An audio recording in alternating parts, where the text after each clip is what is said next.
Hey guys, welcome back to my channel Commerce and Management Studies. In the today's video, we are going to talk about chapter 2 of the Indian Economic Development for class 12th, which is India's economy during 1950 to 1990. As I told you, हम एक playlist बना रहे हैं जिसमें we are going to cover the entire course of the class 12th Indian Economic Development. Last video में we have done chapter number 1, that is India's economy on the eve of independence.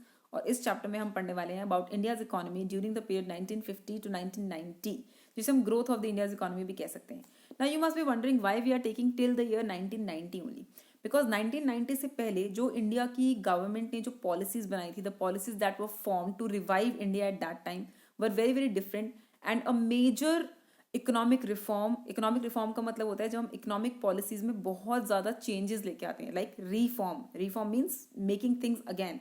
तो जब बहुत ज़्यादा changes लेके आते हैं तो उसे हम इकोनॉमिक रिफॉर्म्स कहते हैं. सो 1991 में there were major economic reforms, major economic policies में चेंज आए थे. Those we will study in chapter number 3. So in this video we are going to focus about after India got independent, that is after on the eve of India's independence, जो हमने chapter number 1 में पढ़ा है. After that, how was the government working, what was the government's planning, what were we doing, how did India's economy progress. All right, so let's start quickly. So again, this is a 11 chapter 11 lecture series. 11 chapters हैं आपके. हर lecture में एक chapter मैं cover करूँगी and पूरा का पूरा course in 11 lectures में cover हो जाएगा. And I'm assuring you this is going to be one of the best revision classes for your board exams. All right, so quickly start करते हैं without wasting any time. So first of all, जब India को independence मिली, as we have discussed कि India की economy की situation क्या थी on the eve of independence, which we have done in the last chapter. अब आगे की बात करेंगे. So major challenge in front of the Indian government at that time was, major challenge था to revive the India's economy. India's economy was very very poorly exploited during the 200 years British rule period. And whatever pieces were left, जो भी scattered pieces were left of the India's economy, it was the time to pick up those pieces and revive the India's economy back to its back on the track, right? So how? There were two things. Number one, progressive economic planning. हमें ऐसी economic planning करनी है कि India की economy अब progress करे, right?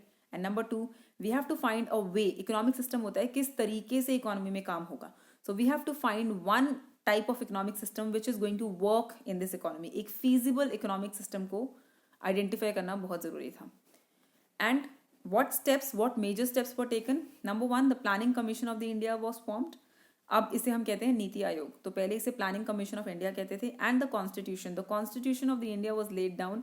It gave all the directive principles का मतलब होता है कॉन्स्टिट्यूशन ऑफ इंडिया में ऐसी चीजें लिखी गई जो कि गवर्नमेंट को डायरेक्शन देंगी, गवर्नमेंट को बताएंगी कि किस तरीके से आपको काम करना है. Nothing is above the constitution and was laid down during 1950. Right, so let's understand this in more detail. सबसे पहले बात करेंगे इकोनॉमिक प्लानिंग की. एज आई टोल्ड यू, कैसे रिवाइव करेंगे? Progressive economic planning. तो इकोनॉमिक प्लानिंग का मतलब होता है it is a process of deciding कि जो भी रिसोर्सेज हैं आपके पास, how are you going to use them for the development of the economy. India had abundant of resources, but the Britishers, they used them to exploit the country. They did not use them to develop the economy. So economic planning, we will decide how are we going to use those resources. So Planning Commission of India was set up in 1950. The chairman of the Planning Commission was Professor Mahalanobis. It was the beginning of the era of the 5-year plans. At that time, the Indian government, they decided that they are going to follow the 5-year planning system. यानी कि हर they will make plans for 5 years, then they will work on those plans, and after 5 years they will see what we have achieved, and then they will make another 5-year plans. ठीक है, तो it was the beginning of the era of the 5-year plans. Let me tell you, अब India में 5-year planning नहीं होती है. 2012 till 2017 was the last 5-year plan in India, right?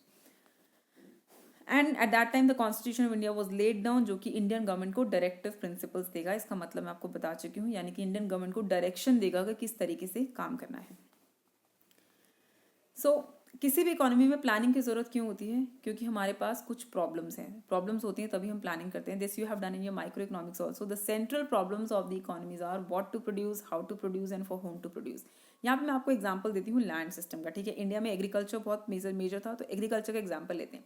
अब हमारे पास लैंड लिमिटेड है, राइट? अब उस लैंड पे क्या प्रोड्यूस करें? See, when the Britishers came, they forced the farmers to produce cash crops on those land. क्यों? क्योंकि उनका पर्पस क्या था? Just to earn the money whether the people are dying of hunger was not of their concern. But अब India की government के सामने ये क्वेश्चन है कि उस लैंड पे हम क्या प्रोड्यूस करें, क्या हम कैश क्रॉप्स ही प्रोड्यूस करें so that we keep on earning money, और should we produce food crops ताकि जो इकोनॉमी में जो लोग भूख से मर रहे हैं, फेमाइंस आ रहे हैं, उस सिचुएशन को कंट्रोल किया जाए. So that's a problem, what to produce, food crops or cash crops. This is an example I'm giving you just to understand what are the central problems in the economy. Then comes how to produce. अब देखो India में Britishers ने क्या किया, जमींदारी system start किया, यानी कि scattered pieces of land थे, राइट. उसमें प्रोडक्टिविटी ज़्यादा अच्छी नहीं आती थी.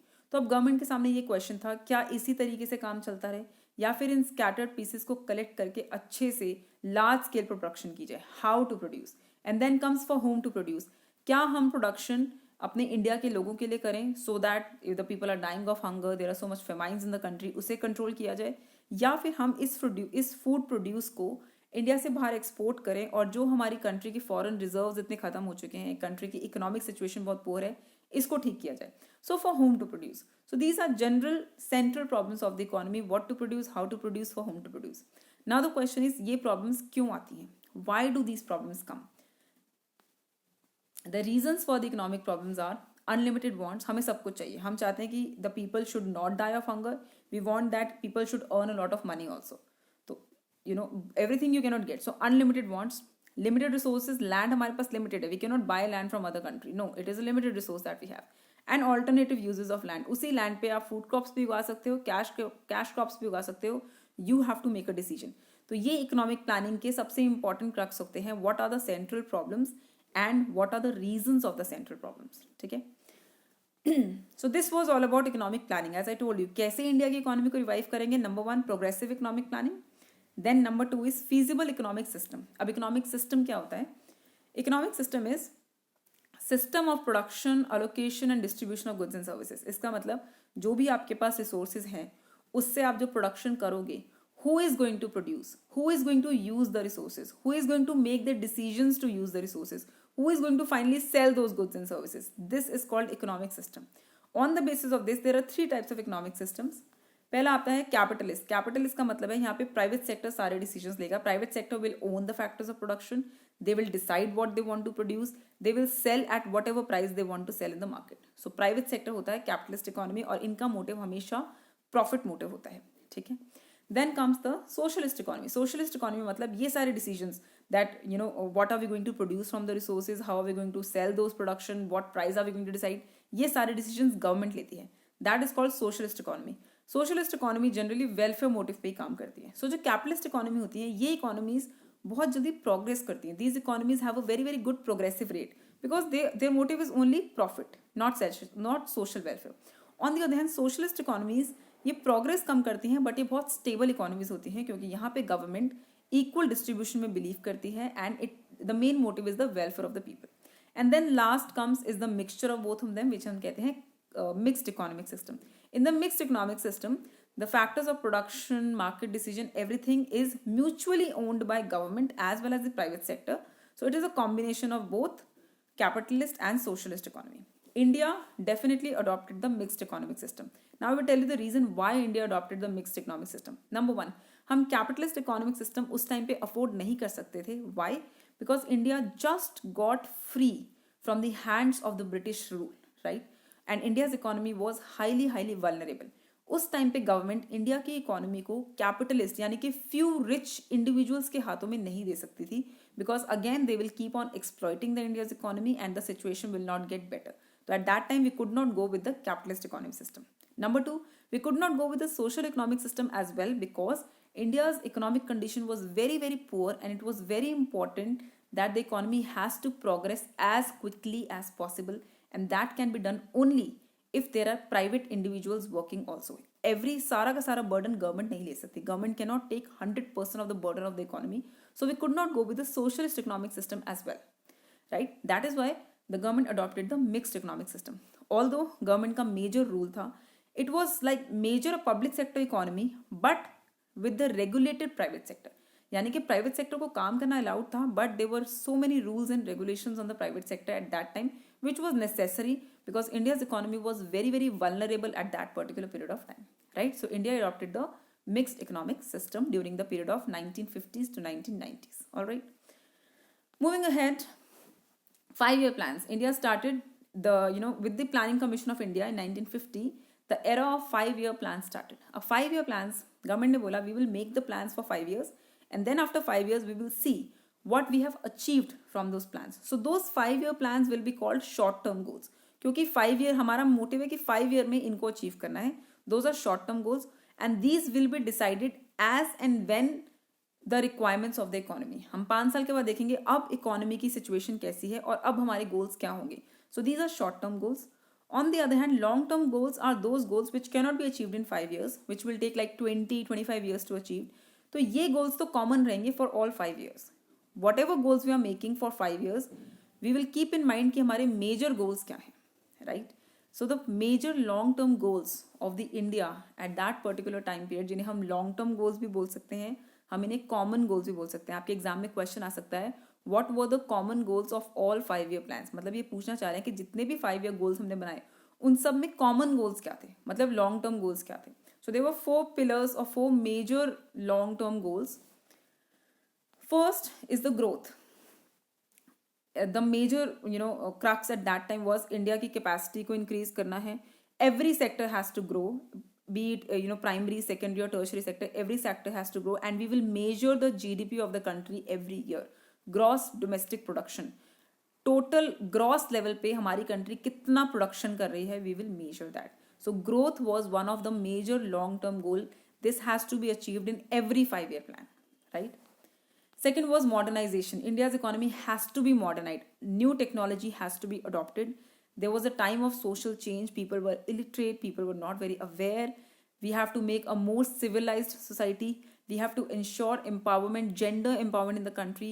The females of the country, the literacy rate of the females or everything was very, very poor. It had to be done because again, females, the women are also the asset to the country.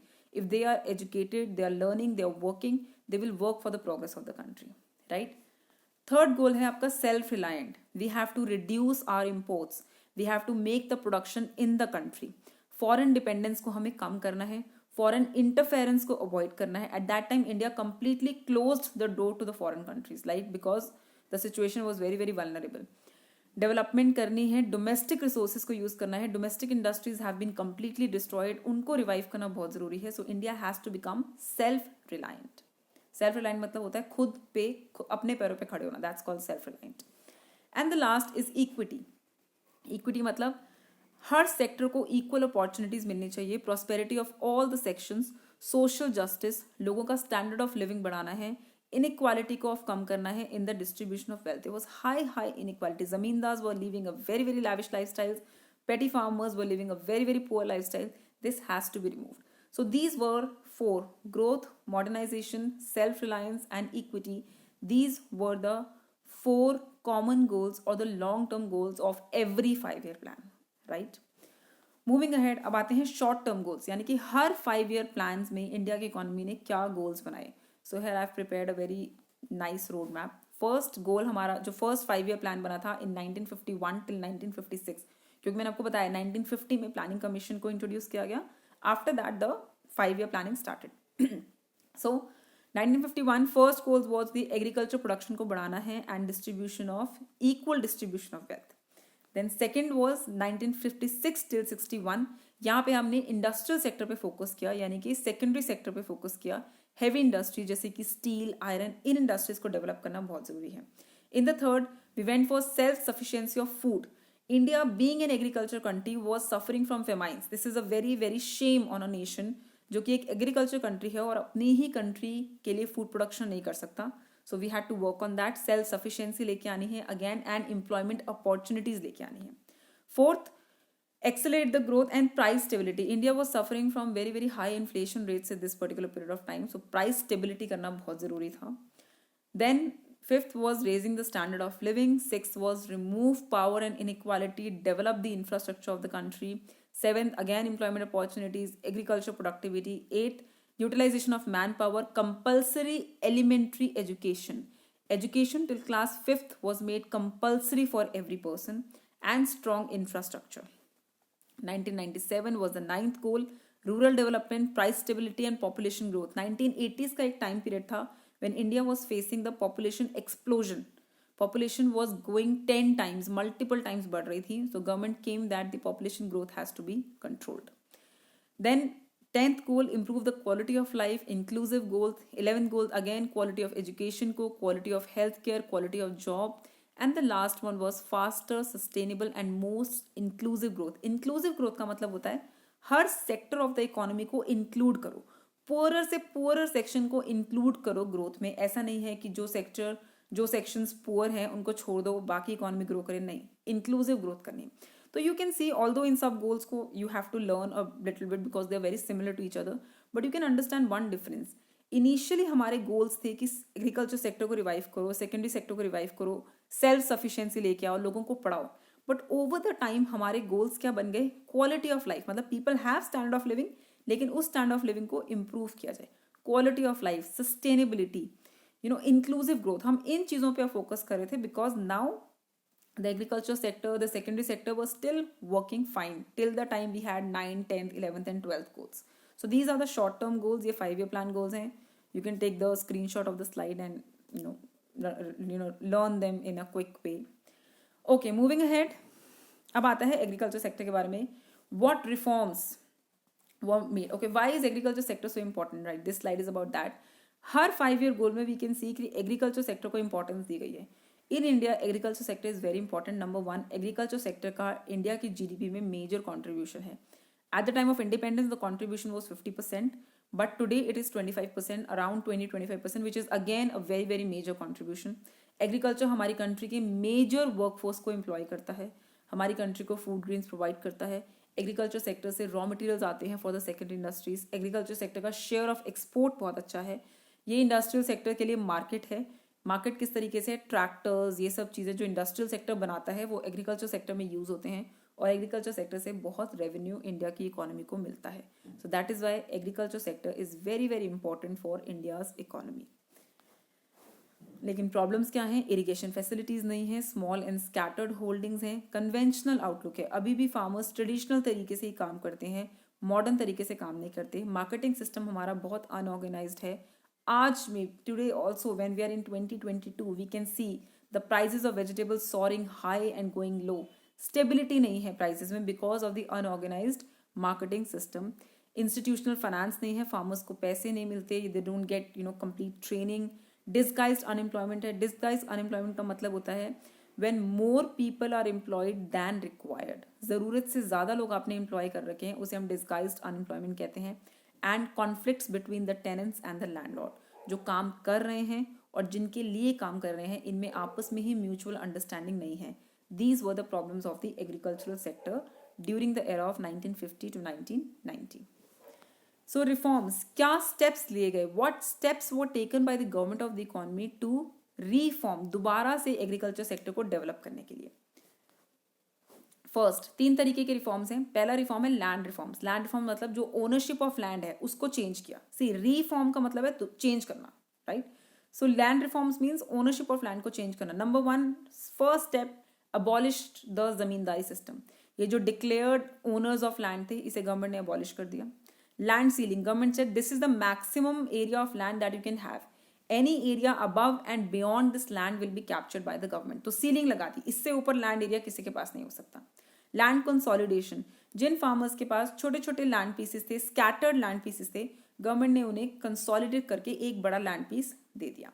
And cooperative farming, जो farmers के पास छोटे छोटे land areas हैं, let's say उनके पास एक ही land area है छोटा सा, so in that case government said to a group of farmers, you people combine your land area and do cooperative farming so that आपका production multiply हो जाएगा, you all will get benefit of that.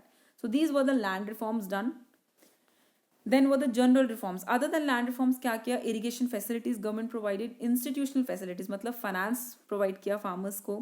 Support price policy, government ने तब minimum support price, government said you produce, even if your produce is not being sold in the market, अगर आपका produce लोग नहीं भी खरीद रहे, I will buy that, government will buy that. So it encouraged the farmers to do the production and not getting scared whether their produce will be sold in the market or not. And regulated market, government ने markets पे ध्यान देना शुरू किया that the farmers are no more exploited. And the last is the green revolution. Green revolution is called basically, उस era को हम green revolution कहते हैं when India's food production multiplied. How? We started using HYV seeds. HYV seeds are high yielding variety seeds, यानी कि technology को introduce किया गया इन फार्मर्स और इस तरीके के सीड्स लाए गए जिनसे कि प्रोडक्शन मल्टीफोल्ड हो. केमिकल फर्टिलाइजर्स को यूज़ करना स्टार्ट किया, पेस्टिसाइड्स को यूज़ करना स्टार्ट किया and scientific crop production start की. इस तरीके से इंडिया की जो फूड प्रोडक्शन में लार्ज इंक्रीज आया. We not only became a food sufficient country, we became a food abundant country. मतलब हमारा प्रोडक्शन इतना तो था ही that the people of the country were getting food, but we were also able to export the food. So this was the contribution of the green revolution. So these were the reforms that were done in the agriculture sector. Achievements क्या हुई green revolution की? हमारी production increase हुई, India की national income increase हुई, हमारे पास surplus आना शुरू हुआ, बफर स्टॉक यानी कि we always had some extra stock with us and farmers का आउटलुक चेंज हुआ. Farmers now were happier than the British period. But failures, soil degradation because there was excessive use of chemicals, limited crops को ही हम उगा पा रहे थे, uneven spread and uneven benefits. Generally ये जो ग्रीन रेवोल्यूशन है और टेक्नोलॉजिकल फार्मिंग है, इसका बेनिफिट जनरली जो बड़े बड़े फार्मर्स हैं या जो बड़े लैंड एरियाज हैं, फॉर एग्जांपल पंजाब, हरियाणा, इन्हीं एरियाज में इनके बेनिफिट ज़्यादा दिखे. On the other hand the small farmers, the backward areas, they did not get the benefits of the green revolution. So uneven spread था, अनइवन बेनिफिट्स थे. Then comes industrial sector. Industrial sector में क्या reforms आए? Importance क्या है industrial sector की? Basically private sector के पास कैपिटल की कमी होती है, so industrial sector is like it has to work. Lack of incentives to private sector, क्योंकि उस टाइम पे गवर्नमेंट सेक्टर ही ज़्यादा स्ट्रॉन्ग था, तो प्राइवेट सेक्टर को उतना ज़्यादा इंसेंटिव्स नहीं मिलता था. And social welfare. Social welfare सिर्फ government alone cannot achieve the social welfare, it needs the help of the private sector. So private sector was again very industrial sector again was very important for India's economy. Reforms, what reforms were done in the industrial sector? Number one, industrial policy, IPR, industrial policy reforms were brought. 1956 में पहला IPR आया था. Indian industrial policy reforms का मतलब होता है जब government बहुत सारी पॉलिसीज लेके आती है for the industry, so it is a package of policies, those are called industrial policy reforms. तो इसमें एक मेजर था coming with the schedules of the industries. Number one was Schedule A industries. यहाँ पे government ने ऐसी industries को list किया which will only be owned by the government. It was completely banned for the private sector. For example, defense, arm and ammunition, railways. ये वो industries थी, these are very very crucial for any economy. तो government ने बोला यहाँ पे private sector बिल्कुल भी अलाउड नहीं है. Those were Schedule A industries. Schedule B industries they were majorly for the public sector only, but private sector was allowed to help or to not own it, but they can help the government in those areas. And the Schedule C industries, ये वो industry थी जहाँ पे private sector को completely काम करना allowed था. So IPR was brought at that time. All right, so after this the government came with the industrial licensing. मतलब government said कि जो भी industries, whether they want to set up a new industry, whether they want to expand, whether they want to diversify, they have to take license from the government. This is the era of license Raj also. In fact, this is the major difference between the policies before 1990 and after 1990. 1990 के बाद ये licence राज को remove कर दिया गया था, but उससे पहले बिल्कुल लाइसेंस राज था. Every private sector has to take the permission from the government to work. And then was SSI, small scale industries पे स्पेशल फोकस था. Why? First of all, small scale industries what are those? During 1950s वो industries जिनकी sales 5 lakh से कम है over the year, and today the value has risen up to, the investment has risen up to 1 crore. तो इससे कम जिसकी investment है वो small scale industries हैं और इन पे गवर्नमेंट ने स्पेशल फोकस किया. वाई? नंबर वन, ये लेबर इंटेंसिव होती हैं, that means they employ large number of people. ये बैलेंस ग्रोथ लेके आती हैं. अगर स्मॉल स्केल इंडस्ट्रीज ग्रो करती हैं तो इकोनॉमी बैलेंस तरीके से ग्रो होती है.